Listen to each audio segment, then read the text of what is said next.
কবে হবে যাওয়া গো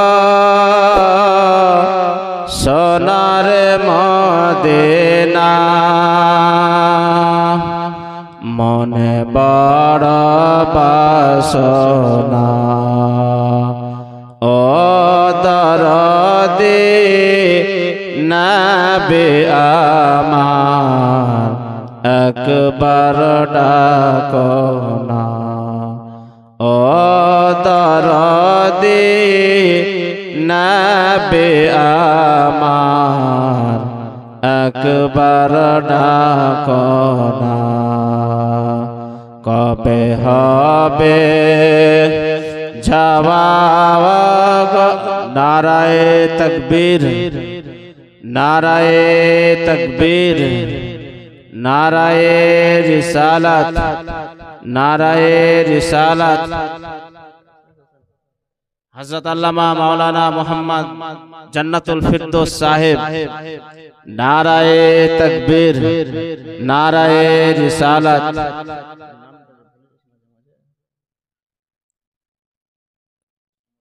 যদি হয়ে যায় তোমার দেশ মায়া দয়া ছেড়ে দৌড়ে দৌড়ে নবে যাব তোমার দেশ যদি হয়ে যায় তোমার দেশ মায়া দয়া ছেড়ে দৌড়ে দৌড়ে নবে যাব তোমার দেশ তোমার দেশ বিনা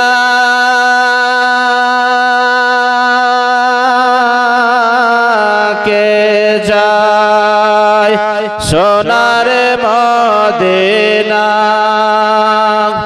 জীবন শুধু চায় গো নবী জীবন শুধু চায় গো নবী তোমার করুণা ও দরদি নবী আমার একবার ডাকো না ও দরদি নবী আমার একবার ডাকো না আল্লাহুম্মা সাল্লি আলা সাইয়্যিদিনা মাওলানা মুহাম্মদ ওয়া আলা আলি সাইয়্যিদিনা মাওলানা মুহাম্মদ সাল্লাল্লাহু আলা মুহাম্মাদিন সাল্লাল্লাহু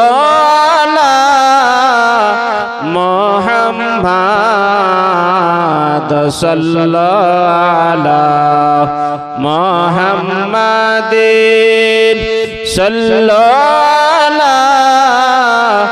মুহাম্মদ হরদম ज़बान से निकालो पाक नामे मुहम्मद हरदम ज़बान से निकालो शफीआना मुहम्मद जय पढ़ुन सल्लल्लाहु ताला अलैहि वसल्लम।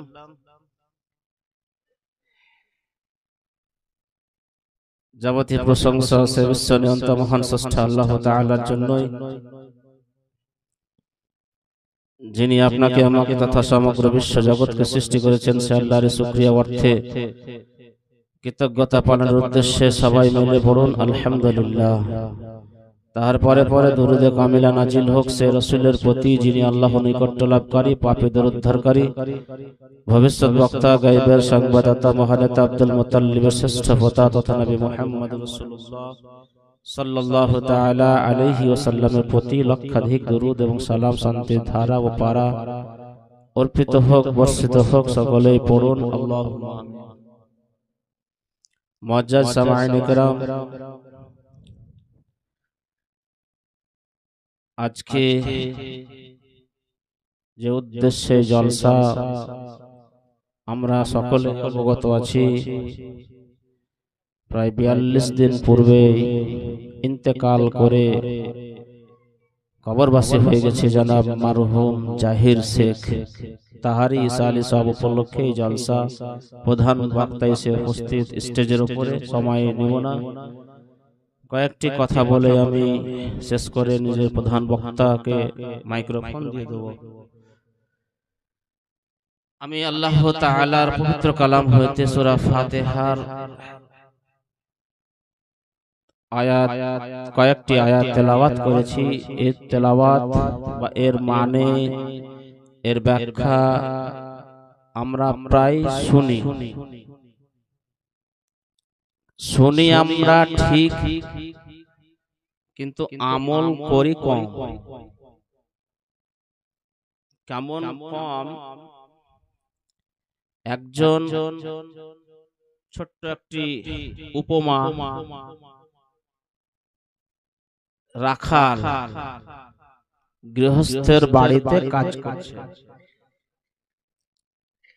সারাদিন সারা রাত গৃহস্থের কাজ করে যতটুকু সময় পায়, সময়ের মধ্যে আল্লাহ তাআলার জিকির আজকার করে। ওই রাখাল কি করে, কোন এক জায়গায় জলসা হচ্ছে, জলসা শুনতে গিয়ে যে বক্তা বক্তব্যের মাঝে বা মানব জাতির কল্যাণার্থে উপদেশ দিচ্ছে, তাসবিহ শিখাচ্ছে, কি যদি কোনো বান্দা বান্দি বিসমিল্লাহির রহমানির রহিম বলে কোনো কাজ করে ইয়াকিনের সহিত, তাহলে যেটা বলবে সেটাই হবে। এই ভাষা সেই মাওলানার মুখ থেকে শুনলো সে রাখাল। আরো অনেকেই ছিলেন সে মাজমায়, কিন্তু সে রাখাল এই বিসমিল্লাহির রহমানির রহিম বলা বা এই আমলটা তাহার মস্তিষ্কে গেঁথে যায় যে বিসমিল্লাহির রহমানির রহিম বললেই তাহলে যেটা বলবো সেটা হয়ে যাবে।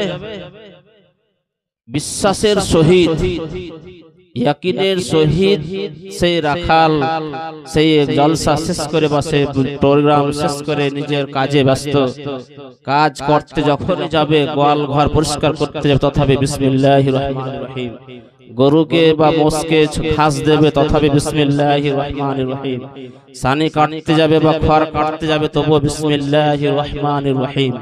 অর্থাৎ যে কোনো কাজও করছে, কাজ করার পূর্বে বিসমিল্লাহির রহমানির রহিম পড়তে আছে। এই রাখাল কোন এক সময় মাঠে গিয়েছে ঘাস কাটতে, ঘাস কাটতে গিয়ে দেখছে বিসমিল্লাহির রহমানির রহিম, ঘাসে হাত দিচ্ছে, ঘাস কাটছে, বস্তায় ভরছে বিসমিল্লাহির রহমানির রহিম। ওই দিনই খোদা না খাস্তা ওই মাওলানা সাহেব যে মাওলানার কাছ থেকে এই বাক্যটা শিখেছে বা আমলটা শিখেছে, ওই মাওলানা যাবে নদী পার হয়ে অন্য এক গ্রামে জলসা করতে। তো জলসা করতে যাবে তো নদী পার হবে, তো পার হতে গেলে তো নৌকার প্রয়োজন। তো নৌকা দেখছে আছে কিন্তু মাঝি নাই, নিয়ে যাবে কে? ওই রাখাল দু পায়ে এক পা করতে করতে এসে মাওলানার কাছে এসে হাজির।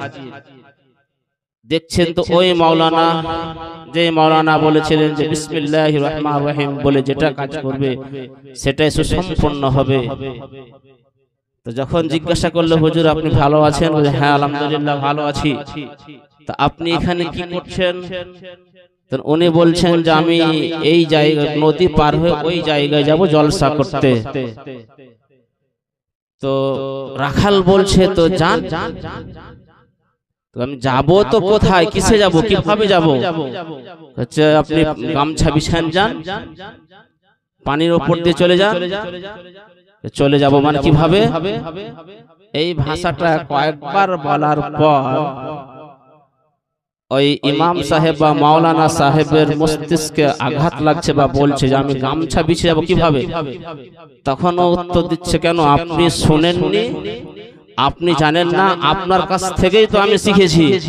আপনি তো মুখ জালসাই বলেছিলেন যদি কোনো কাজ সুসম্পন্ন করতে হয়, সঠিকভাবে যদি করতে হয়, তাহলে বিসমিল্লাহির রহমানির রহিম আপনার মুখ দ্বারাই আমি শুনেছি। তাহলে আপনি বিসমিল্লাহ বলে নিজের গামছাটা বিছিয়ে বা ফোঁতাটা বিছিয়ে আপনি নদী পার হয়ে যান, আপনি পার হয়ে যাবেন। ইমাম সাহেব বা বক্তা সাহেব ভাবলো না, এভাবে তো তুমি আমাকে অপমান করছো। এখানে অপমান করার ব্যাখ্যা আমি বলতে চাইনি, বলার উদ্দেশ্য যে এটাই, যাহার কাছ থেকে সেই রাখাল শিখেছে, যাহার কাছ থেকে সে রাখাল অধ্যয়ন নিয়েছে, আমরা শুনছি ঠিক কিন্তু আমল করি না।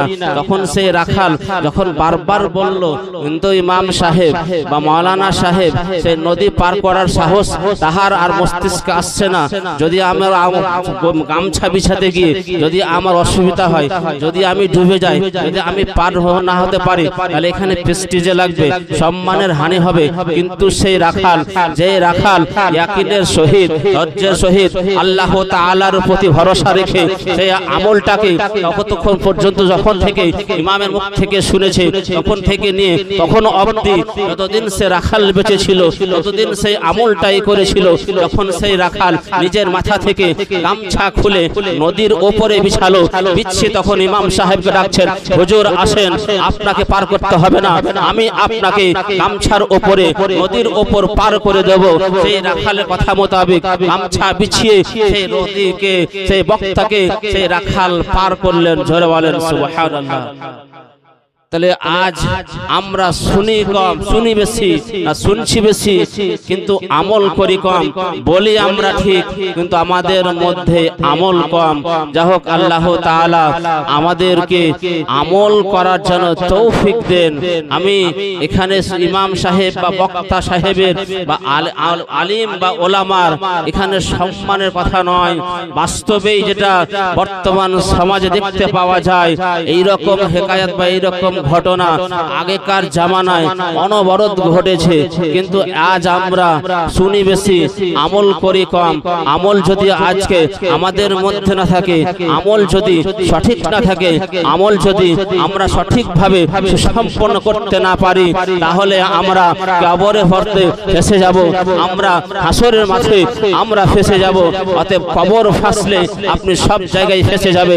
অতএব আমল যেহেতু আপনাকে মজবুত করতে হবে, আমল যেহেতু আপনাকে সঠিক নিয়ে আসতে হবে, আপনাকে সঠিক জায়গায় অধ্যয়ন নিয়ে শিক্ষা নিয়ে আপনাকে ওই যতটুকু আপনি শিখবেন ততটুকুর প্রতি যদি আপনি সঠিকভাবে আমল করেন, ইনশাআল্লাহুল আজিজ আপনি কামিয়াবি দরজা অবশ্যই দেখতে পাবেন।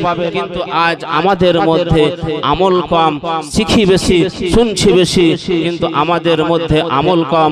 আল্লাহ তাআলা আমাদেরকে যেন সঠিক বুঝার এবং জানার এবং আমল করার জন্য তৌফিক দেন।